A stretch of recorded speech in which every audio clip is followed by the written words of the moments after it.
Hi guys, we will talk about TP-Link wireless router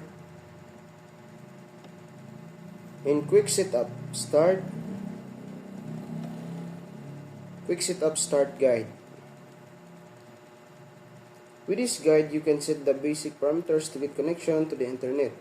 Even if you are not familiar with this product, you can still finish the settings easily. If you are an expert, you can also choose to set what you want in the menu rather than to use this.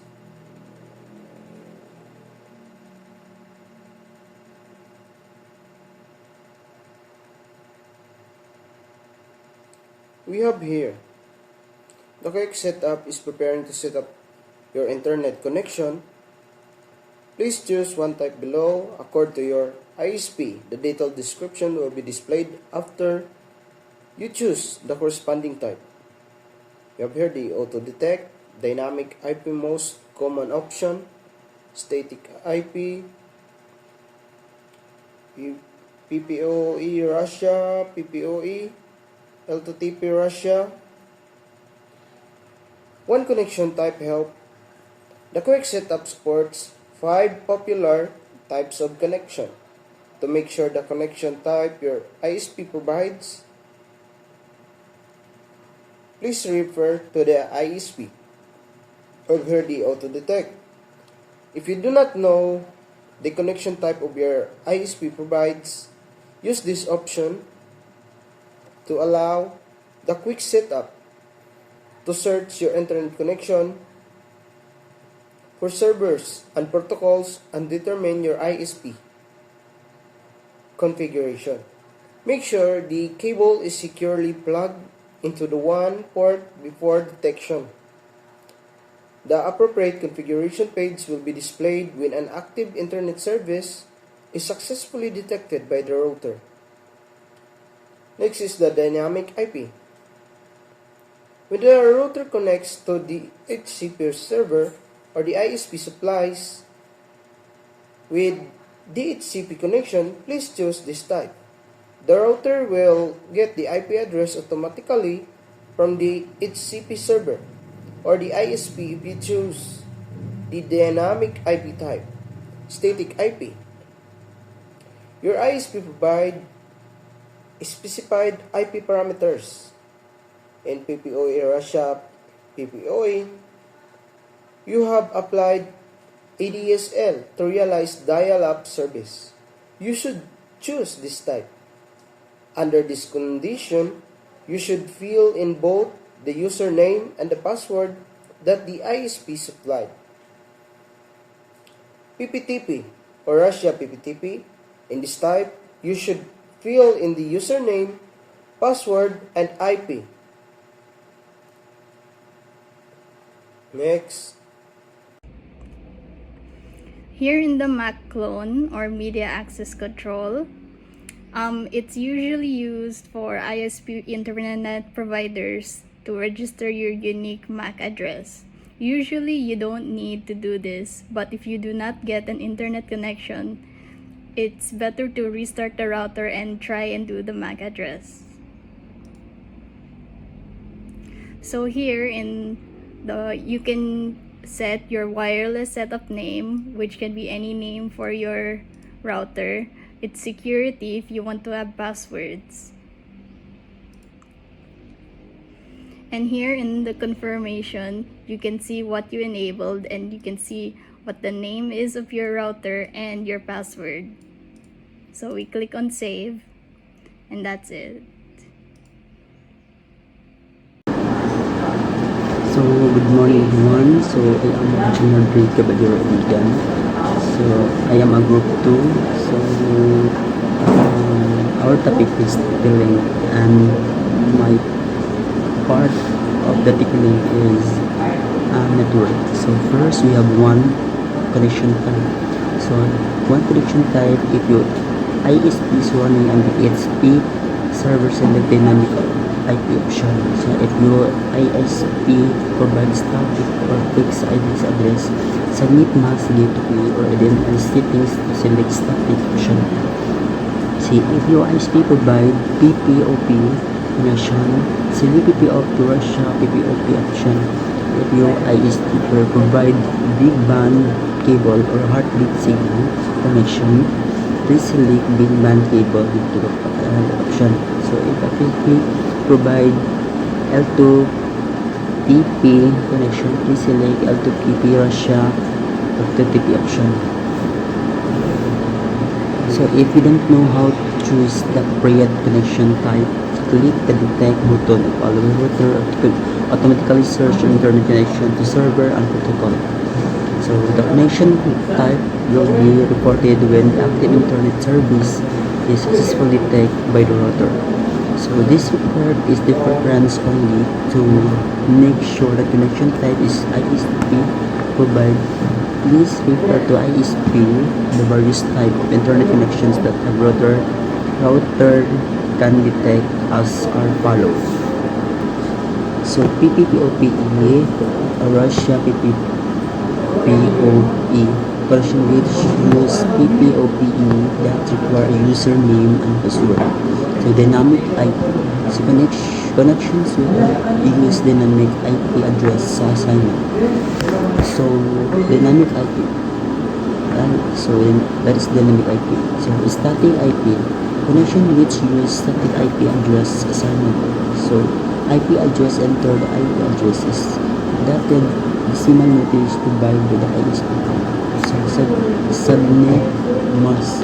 So if the subnet mask is dotted decimal noted provided by your ISP. So default gateway. Enter the default gateway is dotted decimal noted provided by your ISP. So MPU size. The normal MPU size is amount of automation unit or MPU value of most Ethernet network is 1,500 bytes for same ISPs. You may need to modify the MPU. This is the rarely required and you should not be done unless you are sure it is necessary for your ISP connection. So primary DNS. Primary DNS IP address is 30 decimal notation provided by your ISP. So secondary DNS. So internal DNS IP address is the decimal notation by your ISP. So you need to click save button when you finish changing the settings. So let's proceed to the LAN. So you can configure the IP parameter of LANs on this page. So MAC address, the physical address of the LAN port as seen from the LAN, the value cannot be changed. So IP address, enter the IP address of the router is this MAC unique factor default 192.168.0.1.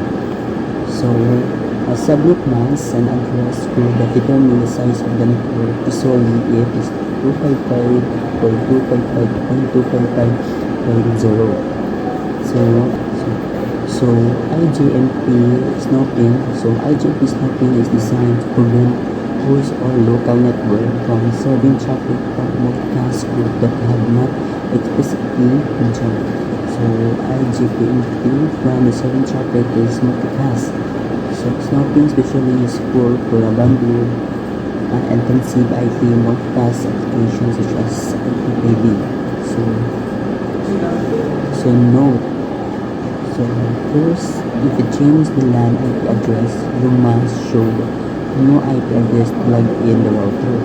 Second is the new LAN IP address received is not instant subnet with the previous one. The IP for the DHCP server release figures automatically, but the virtual service of DMPZ host will not take effect until we are reconfigures. So the third one is you can enable to disable IPGMP. The figure is enabled by default. So MAC loan help. Most cable ISPs internet service provide internet that unique MAC address from the connection of your main computer.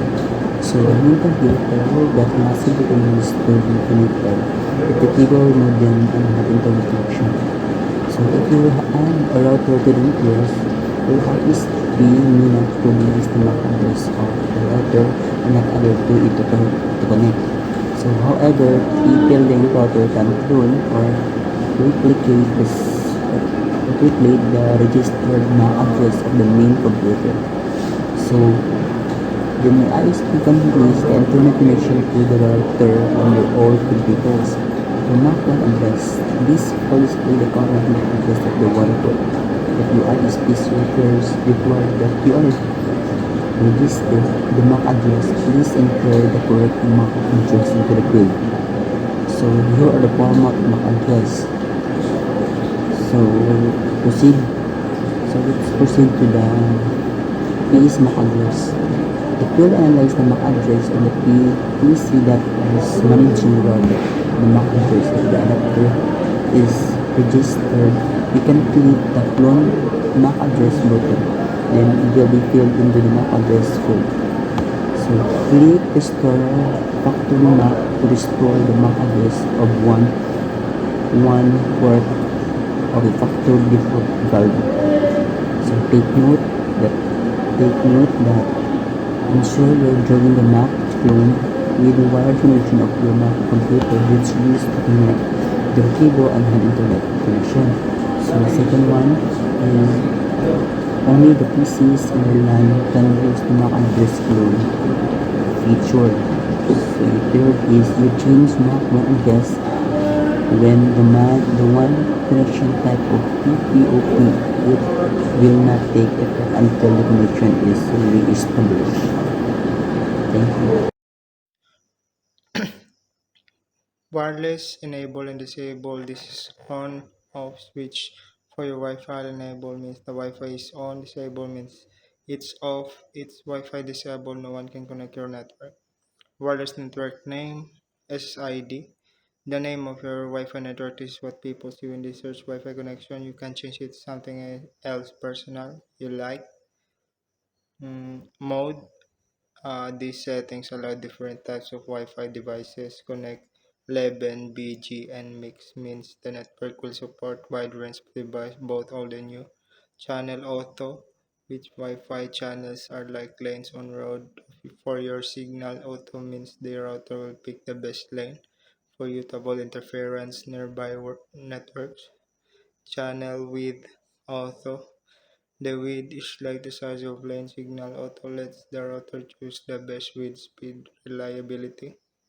Enable SSID broadcast. When you enable your Wi-Fi frame, SSID is visible nearby devices. If you disable it, people will likely know your network name connection to it, making it a bit more hidden.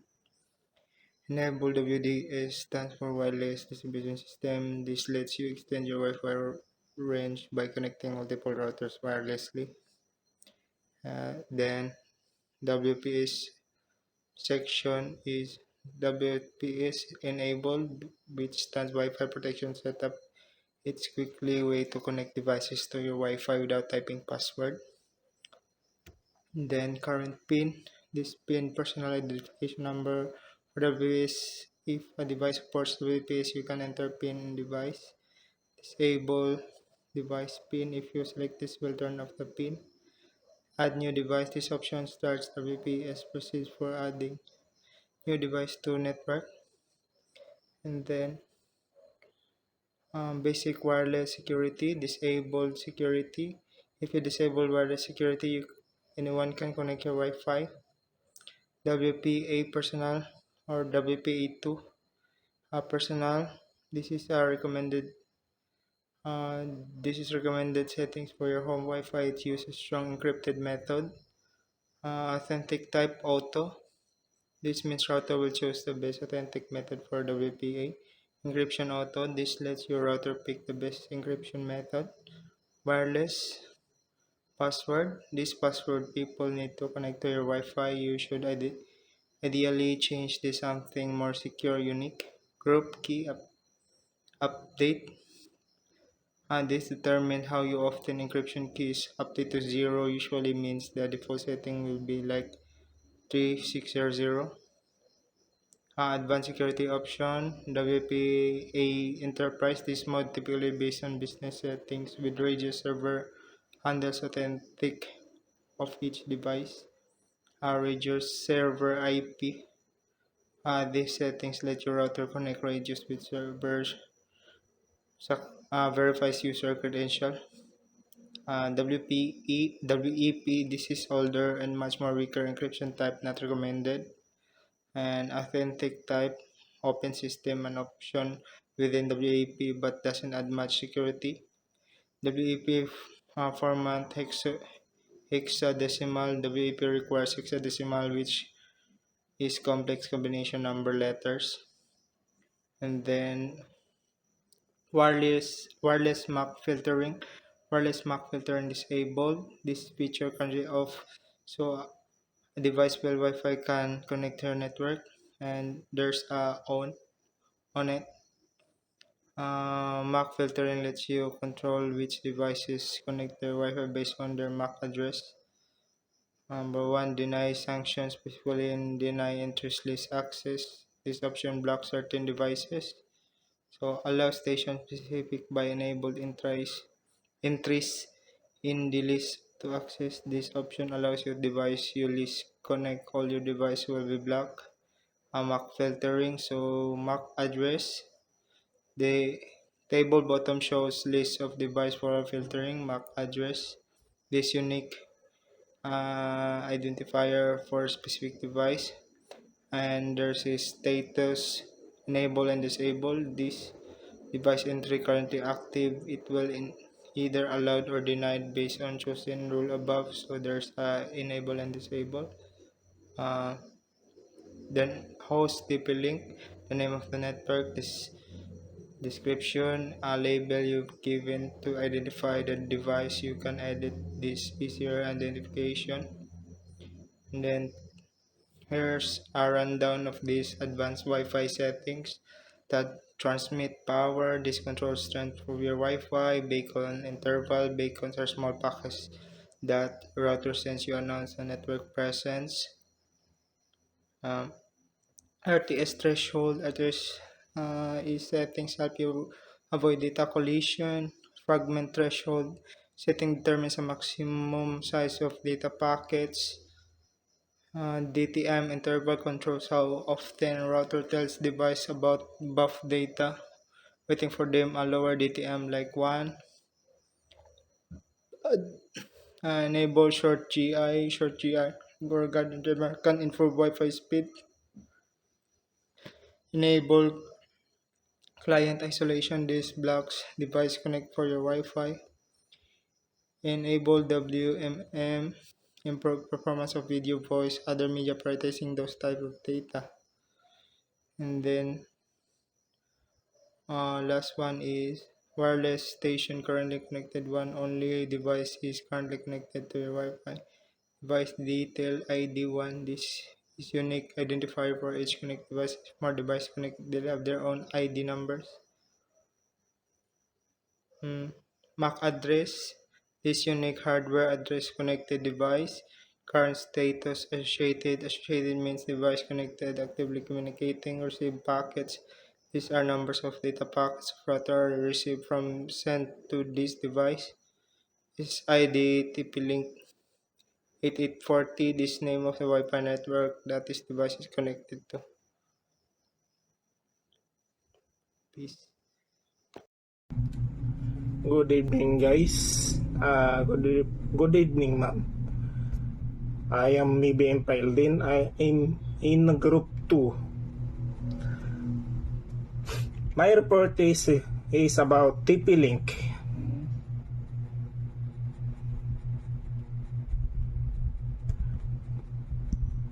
Firmware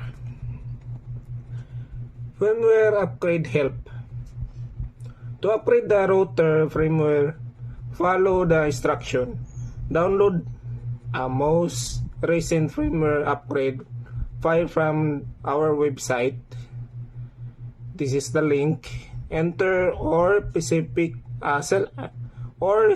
the path name where you save the downloaded file on the computer into the file name blank.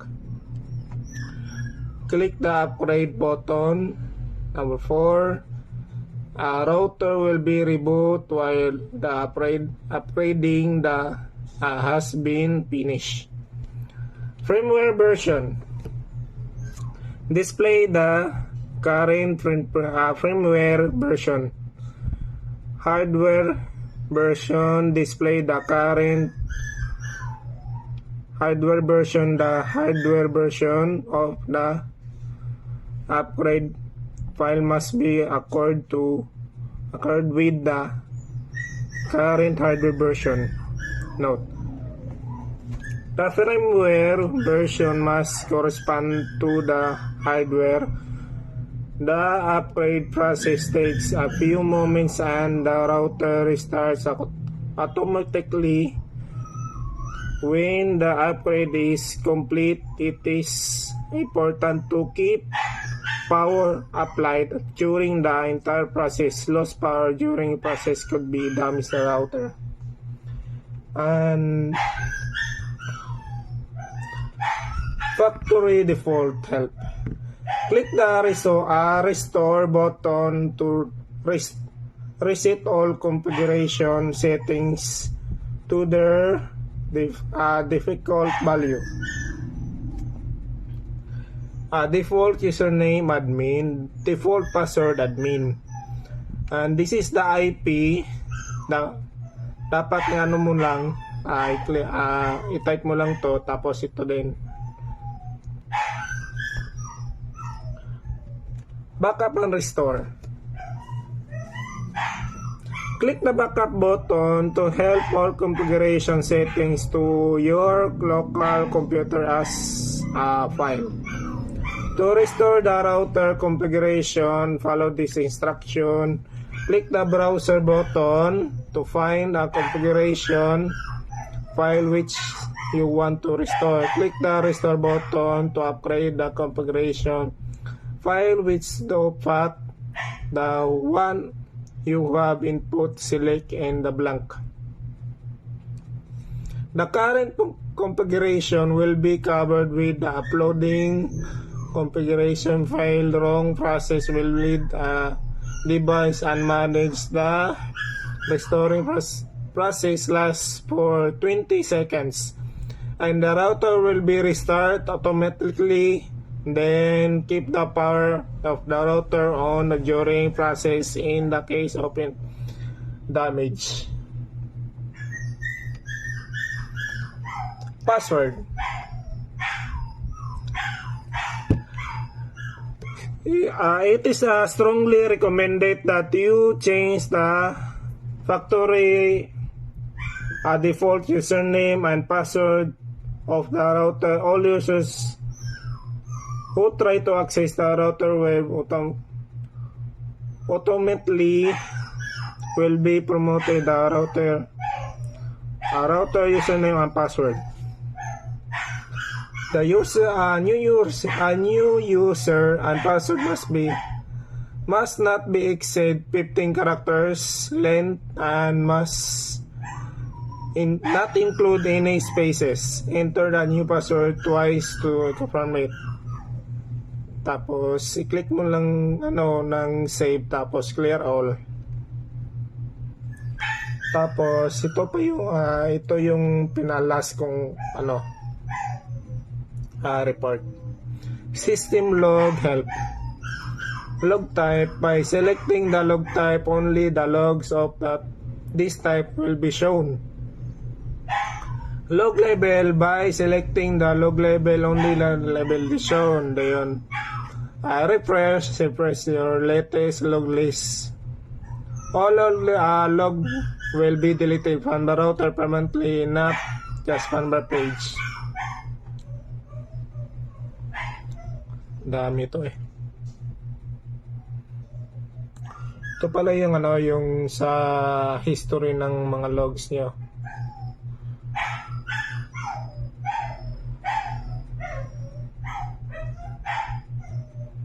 Tapos select all. Depende sa yung kung anong level or type pala to. Log type yung i-delete mo, tapos debug or ano ba, emergency, alert, kahit ano pipiliin mo, basta kung gusto mo ng i-delete mo lang. Yun lang yung yung report ko. Pasensya na kayo sa aso na maingay talaga. Sorry talaga. Thank you. And thank you for watching.